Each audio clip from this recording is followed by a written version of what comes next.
की उद्योजकांचे ना काही पहिले 5 प्रॉब्लेम्स जर विचारलं तर पहिल्या 2-3 मध्ये हा प्रॉब्लेम आहे की कॅश फ्लो, की यार माझे पैसे अडकले, रिकव्हरी एवढी आहे, मला एवढ्या जणांचं देणं आहे. मुळात असा एक पण उद्योजक नाही ज्याच्याकडे हा प्रॉब्लेम नाही.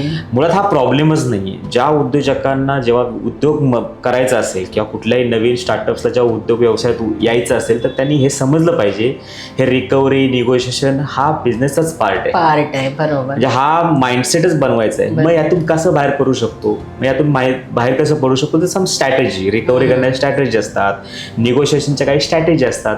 या प्लॅटफॉर्मवरती ट्रेनरच्या माध्यमातून, ट्रेनिंगच्या माध्यमातून या शिकवल्या जातात आणि हा बिझनेसचा पार्ट असल्यामुळे कॅश फ्लो वाढवायला लागेल आपल्याला. आणि कॅश फ्लो वाढवण्यासाठी अगेन फिनान्सवाले काही जायंट आपल्या प्लॅटफॉर्मवरती असतात, काही मेंबर्स आपले जे फिनान्समध्ये हेल्प करू शकतात.